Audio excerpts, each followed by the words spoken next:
Hey guys, happy Thursday. It's Krusty Old Crow back again. Been out hunting in the wild, picked up a couple of things, but that's a different video. This one's a tactical perspective. I'm happy to do it again because guys, it feels like just when I was getting into Joe, I was buying like every other day. I was picking up a new Joe, reviewing it. Well, God, I got caught up pretty good. I mean, yeah, there's still Joes I'm missing, but man, it's hard to find some of those. So you see it spread out now, and we're all waiting on those new releases, those retro line Scarlet Duke, Rakondo, heavy metal. I called it wrong, I guess.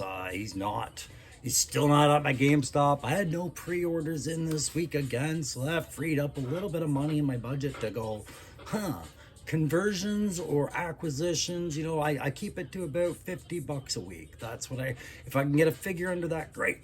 And yeah, I've got stuff on the go with Loki Wartooth. I gotta be patient with that. I got my Hasbro Pulse order in. I gotta be patient with that. But I gotta keep the budget down because, I've worked out some deals with people, and I'm going to make sure that I give them the business I said I would. Collecting like this, especially with ADHD, you've heard the crow say it before, you can go overboard, guys. So after this tactical perspective review on a very hard to get character out here, I'm gonna do one of my what did I buy in the wild kind of thing reviews. So who did I get to today, guys? I picked up Kamakura, number 61 in the line. It was a figure I did not want for the longest time, and I'm going to tell you why as I turn down the fight music there. Fight music being relevant to today. While the side art's cool and everything, and I wish, if my first impressions were based on this box, I wish I had seen the side before I saw the front, because what I see on the front is that attempt at anime manga stylized art, which I wasn't the biggest fan of for the cover girl one either, but it was like, I respect the fact that they're giving these artists crack to advertise their art on a Joe product. I mean, comic art goes synonymous with Joe. I can accept all styles, and I know they showcase a lot of different art styles that are really hit or miss with a lot of people, First Nations, Afro culture, all that other stuff, but I love it. Whether I actually am a fan of the actual art itself, no, I'm a fan of the box art, and I am going to miss this as it probably fades out a little bit. Like, we're losing the fronts for that plastic packaging. We're going to hopefully keep the sides for as long as I can, but I'm already missing those inserts because Kamakura comes number 61 in the series, like I said, with your standard Joe insert, but the blue number 61 Pelican case. I guess that's the win for buying a Ninja, which you guys know I wasn't a big fan of. Well, Crow likes to change his perspective, right? The tactical perspective. The best tactic is to be flexible. So here's the loadout, and it's kind of an ongoing theme I have behind me. It seems like there's a battle for Snake Eyes kit. But it's all makes sense if you think about it with his loadout. If you find out who Kamakura is, and that's what I had to do. I did it earlier as I was nosediving into the Joe lore and expanding my mind a little bit on one of my retired days of smoking weed and doing up Joe figs. But there's your PCFs on the box. There's your little digital render in the front. There's the digital renders in the back. They want you to pay attention to the whole figure back then. Good on you. Don't isolate a single spot. But we do have those head options, and we have a hood option and a neck curve option, which was the one thing that was really drawing me to this figure because I wanted the hood and the belt clave, come to think of it. But there we go. You've seen me talk about that back mount sword system in a recent video, actually. Who was I using that for? It was for my shadow tracker conversion. But yeah, you can see it's a very popular, very recycled piece. That's in the background as well. Of course, my cat is taking a dump right as I start here. I told you guys, if you guys watch me in these videos, I'm shooting him in his basement. My cats like to do this right in the middle of a video. Just come over and be like, what you doing? Right? It's awesome.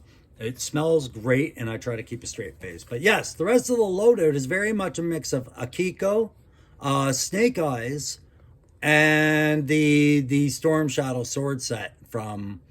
I feel like Snake Eyes Origins kind of got it first, but I'm probably wrong. It's probably a Storm Shadow figure I didn't get, like the number 20, whatever it was, the original one. I started my Storm Shadow. My only Storm Shadow left now. My Storm Shadow is the retro card Storm Shadow. So if that was a part of that original Storm Shadow kit, I'd believe it. The rest of the box is your standard Joe box. Joe box. So, yeah, I'm just going to cover the kit I have on hand, and then I'm going to pull the figure up because he's over there. Or maybe we'll go visit him. No, we'll pull him up. Anyways, Akiko's bow staff, double-edged attack weapon, which I assume is supposed to represent both the swords clicked together. He comes with one, too. And then, of course, I don't have it on him because this is part of the riddle of the ninja that is Sean Collins, aka Kamakura. I don't have a place to put this Uzi and this pistol other than in his hands, and then I have nowhere to put the staff. And he's got too much kit, guys. He comes with an abundance of kit. If you are looking for extra kit to justify giving it to conversions, you have found that figure, I guess. And then the standard curved, I like this knife, the Snake Eyes knife, right? We see it with every iteration so far of Snake Eyes. I think, well, everyone I've come across, at least, he's got a knife very cool. And this is the cool. I like the curve of that blade, and I like how it curves back outward again. It's almost like a Gurkha knife. Okay, so we got that. Sean Collins, because I was heating him up earlier with my hair dryer, and what a great little purchase for $5. Hair dryer frees these things up, range of motion all solved instantly, like 30 seconds work. Anyways, I did him up and I put the other head on him, but these are the other accessories. So you have Sean Collins' head, and then you get the balaclava version as well, the ninja, right? So Sean Collins. If you guys are like, who the F is Sean Collins? This is when G.I. Joe, the comic, went over to IDW Publishing. All right. And they had a whole story about this Crimson. The Crimson Guard are tied into it with this Fred Collins. He's a one of the Crimson Guard clones, whatever, Fred 1 or Fred whatever. Anyways, he has a son named Sean. And that ends up getting killed, and Sean ends up growing up getting trained by Snake Eyes and the Arakakashi. So and it's all very tied to the Fred 1, Fred 2, who's Wade Collins, who raises Sean as his own after he replaces his dad, right? Fred 2 replaces Sean's dad, and I think it's due to Snake Eyes or something like that. But anyways, I have to read up on that. Anyways, he's tied to all the Snake Eyes lore that happened well after I stopped collecting Joe. So I'm kind of finding out about people like Sean Collins, Don Marino, Wade Collins, Laura 343, things like that. Do they have a big impact on how I view my Joe collection? No, it's just somebody else's intellectual property that got the honor of having their stuff worked into Joe lore.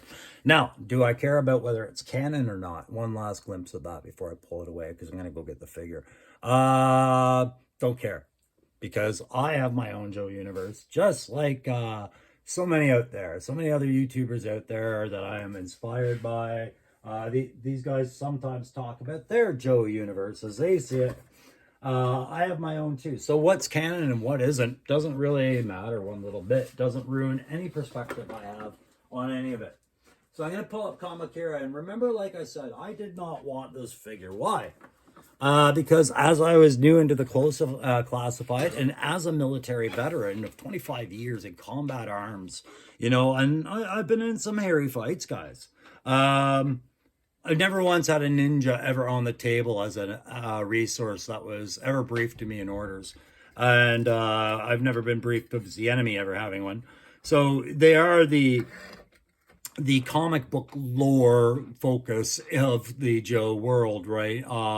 And tied to mythology. But you gotta also remember, when Joe came out, ninjas were really big in the 80s. Like Gymkata, American Ninja, all four ninjas, even into the 90s when we started having more parody movies and like Beverly Hills Ninja with Chris Farley, or just the video game market really brought ninjas into the spotlight with games like Mortal Kombat, Street Fighter, and other things.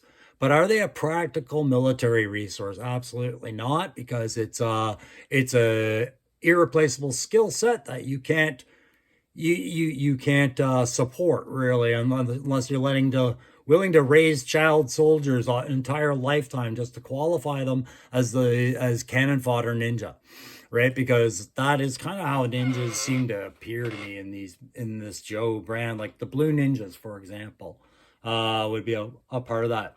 So Kamakura was not appealing to me at first at all, and fast forward to later as I got into the Joe line and started seeing more and more lore, starting to understand it, things grow on me.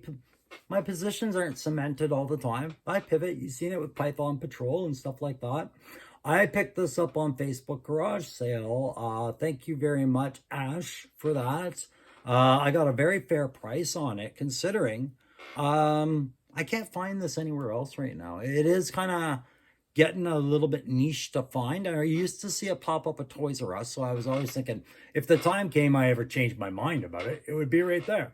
And it's like it heard me and said, no, screw you. That was your chance. So I'd missed the boat on it. And then I came across this on Facebook garage sale. And I'm going to go back to Ash because I'm going to buy some Blue Ninjas. I have pivoted on the Ninja front just in a converter's perspective. I see a lot of potentials with a lot of ninjas, and I see people letting go of some Blue Ninja packs and possibly the Odd Ride Ninja on these Facebook garage sales. I've been really reluctant because I've been scammed before. It hasn't happened, thankfully, since I've moved to Ottawa, but I have been the guy that's been scammed on Facebook. That's why when one guy made that comment back around the 200 contest about how I looked like a scammer on Facebook, I got kind of unpleased about that because I have been scammed on Facebook, but I have never been the scammer and would never be. I'm not that guy, man. Why would I ever be that guy and join the military and make a name for myself or try to make my name in YouTube? It just wouldn't make sense, right? Misinterpreted. Anyways, I'm definitely going to go back, get some Blue Ninjas because I have that potential. But Kamakura himself, you can see that sword mount. You can see those extra Akira weapon, Akiko weapons. This guy is so ready for a fight, and I was thinking he's also ready for a very fast surrender, right? I was looking at where they decided to make things different with him. Right? Where did they make things different? So for the head to toe, you guys know I got to do the head to toe, and I got to do the quick file card review. And then I'm going to show you things on here that got me going, okay, but why? All right, but why? And this is just for like the one guy, whoever watches my videos and goes, well, golly, I'm the guy that doesn't know who Kamakura is or Sean Collins. This is for you. The rest of you, I'm not trying to insult your intelligence by acting like I'm bringing anything new to the table, but this is him here. I had to go dig up this file card. It says Sean Collins. His primary and secondary is classified. Everything is classified about this ninja apprentice codenamed Kamakura. Kamakura's past traces back through G.I. Joe and Cobra. He is the son of the original Crimson Guardman, Fred Broca, and was later adopted by his father's replacement, Wade Collins, a CG part of the Fred series of the Crimson Guard, all given plastic surgery to look identical to his father. Collins would escape Cobra, and when his new son showed an interest in joining the military, he referred him to two close army buddies he served with in combat, still on active duty, Stalker and Snake Eyes. Impressed by his dedication and sincerity, Snake Eyes assumed Kamakura as a pupil and trained him in the ways of the Arishikage ninja, whatever. I say Arakakashi, it's just easier, but that's not it. It's Arishikage, I guess. Trained by Snake Eyes in over 12 forms of hand-to-hand combat, Kamakura is as versatile with katana, which is a sword, or Kasari Gama, chain and sickle, which is what I was trying to make on my nunchuck. As he is with the standard issue M4 assault rifle. I wish he had come with a comma though. He doesn't come with any commas. That's weird. Like Snake Eyes, he tends to lurk in the background and prefers to tackle his assignments as quickly and quietly as possible. Kamakura is, however, a little more personable to have around. That's a dig against a guy being mute. Snake Eyes was handicapped and couldn't talk, and it's hard to be personable when you have a communication barrier in your way. Boo earns. Boo earns. All right, so yeah, that's weird, eh? Like that they would mention that in the file card. How he is with the Asarigama or whatever it's called there, which is a chain and a sickle. The sickle's called the Kama, which is what I was trying. I'm still going to make some for my nunchuck. That's what I wanted his more unique weapon to be. But I still got the chain and chain and a blade sickly type thing on there.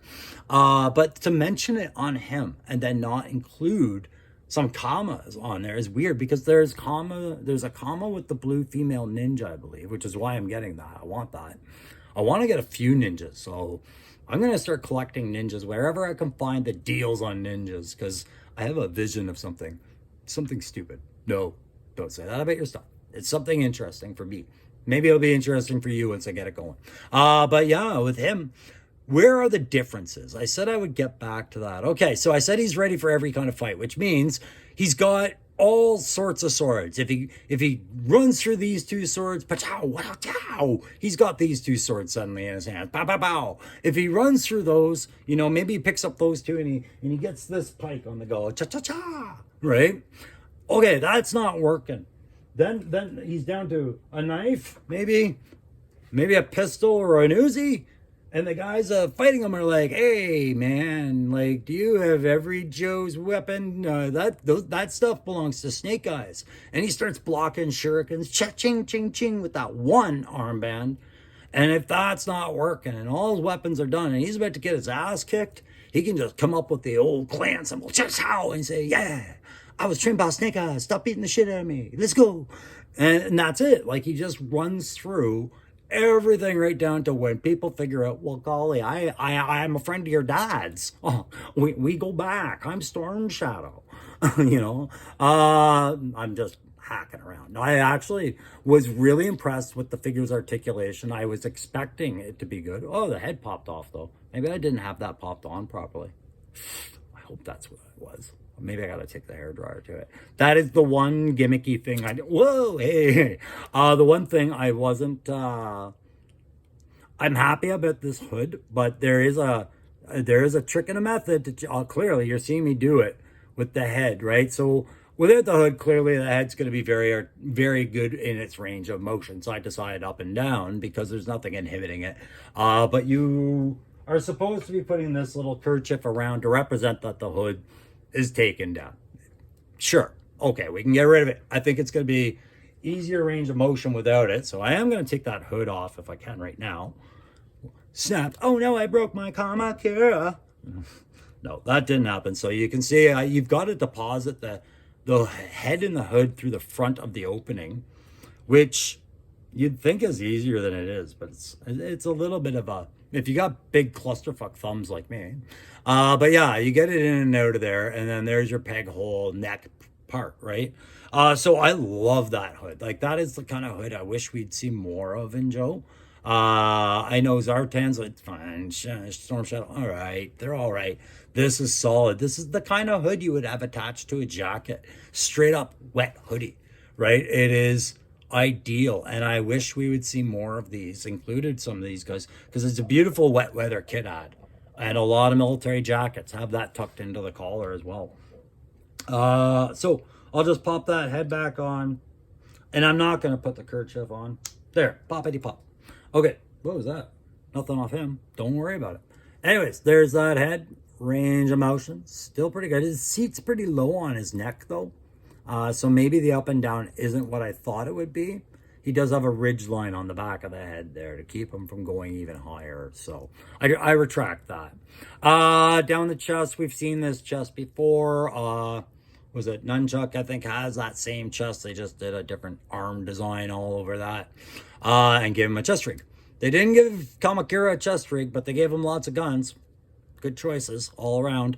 It's just weird sometimes where Hasbro focus the kit needs. That's all I'm saying, guys. As a veteran, if you're looking for a free employee who will work for broken bits for his conversions, give me a call because I will tell you sometimes where the logic actually lay.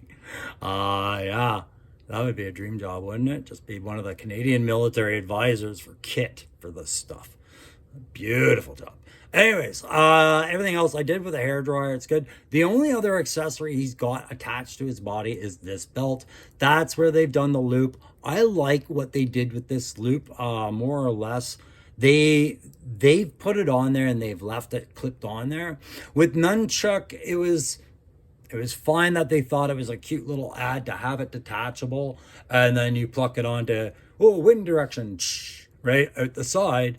But it pops off and on all the time, right? Like at least mine did as I was showing my disappointment with his feet. And this guy's got both the proper feet, thank God. Anyways, yeah, this one seems really hard mounted on, or at least mine does, and I'm glad for that. But yeah, no other unnecessary, actually very necessary sheaths and leg holsters and ammo pouches. What am I saying? Very necessary, but lacking off this figure. Even another pair of loops just to start keeping these weapons is missing. So the ninja is there. So clearly you're not gonna display him with every piece of kit he has. You're gonna pick a fave, go with it. And I guess when it comes to guns, he's just gonna drop them on the ground like John Wick and come at you with the blades and the 12 Arakakashi, whatever, ways of killing you. But overall, the legs, I don't know how I feel about these particular pads that they're using. I get the design, I get the tribute it pays to the lore, and just giving us a different kind of ninja look. But I kind of feel like he's trained by Snake Eyes, and Stalker, right? So he's stealth. He's creep. He's been taught the principles of how not to be seen. To suddenly have these gunmetal gray light refracting leg pieces on there kind of betrays everything he's taught. Same with the gauntlet, kind of betrays everything he's taught. To have short sleeves just to show off a clan tattoo, and not to have his arms done up with camouflage. It feels like a lot of lessons were ignored by the two of his mentors in a way, because that's the part that made me kind of go, I don't know if I want him right now, is because it didn't make sense to me once I found out all of that hey, wait, he was even trained by specialists. They would have driven this in his head like a nail through a board about shine, about jingle, about refractive light, offset. Yeah, all of it. Skin. And yet, here we have him. Just doing his thing. So either way, I was happy with the figure, guys. For playability, overall, I've got to give this a very high grade for playability, regardless of how I feel about this loadout per se, or where the kit is. I can factor in a little bit of a hit against it on a playability grade, just in the fact that while you gave us so much kit, there's so little places to put any of it. That dual sword holster, and then two hands, and then something has to get put away in a little box somewhere that says Kamakura. And that's not necessarily a good thing for Play Factory. Yeah, we're all adults and we collect and we can be organized, right? But at the same time, we also don't like to be placated to, obviously, right? Where you could sit there and brag to us that you gave us a figure with a lot of kit right here. And we'd be like, oh my God, you did. But what you gave here was a lot of sensible kit, but no thought as to how it's going to balance on this character. And then looking at the character again, looking at that write-up, I would say, where was the modernization on this IDW questionable canon property? In the way that you did it with Helix, is this straight up homage to the comic only? Or was there another way to represent Sean Collins' Kamakura? Let's go over here and put him back into the fight for Snake Eyes Kid, as I call it. Yeah, so the Fight for Snake Eyes kit, clearly, right? Because I am going to retire my my very first Snake Eyes I ever bought. Where is he? Get him an angle there. There he is. I'm going to retire him. And I'm not saying I'm going to do a conversion with him, but he's not immune to it when I recently got my retro. And there's my retro with Helix saying, yeah, what's going on with Kamakura? Yeah, stealing kit. What bullshit's that? Stealing kit. Don't look at my swords. Don't look at my swords. And then Nunchuck, like I said, that chain that's supposed to have a comma at the end. I am buying ninjas just so I can get a comma and redo that chain, but it's supposed to be a piece of kit, that comma that Kamakura has. And I'm kind of like really driven on why didn't he have it? So the play grade, I'm gonna give it a solid B. Just B. You know, while you gave us a lot, there was just some glaring things in there that I was like, but it makes no sense that you even gave us that when it's clear he's supposed to have things like this, like the Asarigawa, right? And the commas, you know, or holsters for a pistol he's expected to carry, and a knife, maybe even just a little slot in his boot.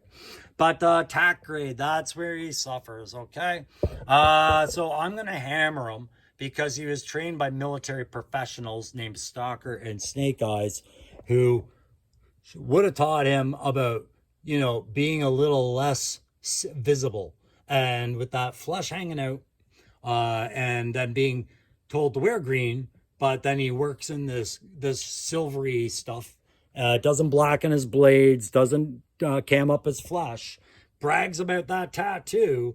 He's clearly identifiable, so what's the point of the mask? You know, it gets to be kind of redundant at a point. And then nowhere to place weapons. He's getting a solid C- on tack. Okay, but a creativity grade overall, as far as my satisfaction for grabbing the character, I'll give that a B plus. I'm really happy about the deal I got on it. I am, and I'm very happy to enjoy having him in my line. And I have an appreciation for the character from what I've read about him and where he belongs in a collection. He is unique. He is interesting. But I'm not going to do a repaint or a conversion on it. That's not, I don't have doubles of them. I have that. But he's one of the ones where I was kind of like going, okay. So IDW, like that whole era after Joe in the, you know, the 94 to now phase where all these different companies had Joe in their hands and what they did with it. You know, it's hit or miss. I don't mind Helix, but the Helix lore is a little strange. I gotta get more into it. There's a lot to it, and it goes into a lot of psyche stuff, like just advanced stuff, or things we aren't used to with Joe. Kamakura brings a dramatic story to the fold, gives a great explanation, and then hits like a with this whole, look at me, I'm a ninja, everybody look. So that's it. That's my perspective on that, guys. My next video, oh crap, you know what I forgot to say? Like, share, subscribe. Do that. Like, share, subscribe, guys. Crap, I wish I keep doing that at the front of the video. Anyways, I'm not doing it right. I need to get the algorithm going. I'm trying to grow the channel past the 300 mark so I can justify start doing some lives. Subscribing's free if you've ever wondered what the difference is between subscribing and being a member. I won't ask you to be a member, guys. I don't have a membership worth doing. If you're paying for a subscription, you actually have a membership. And that membership better be providing you with some extra content, some unseen stuff, or something bonus that guy's doing. He better be putting up a lot of content, because right now, guys, I only want to just do subscribers, so that's it. So we can do chats online, projects with, just have a blast doing a lot of new stuff and doing Joe reviews like this with new things. So yeah, hit that subscribe, enter that 350 contest, go back and see what that's about, or stay tuned for my next video, because there's something new being added to the prize pool. Yay! Guys, I will see you then. Take care. Bye.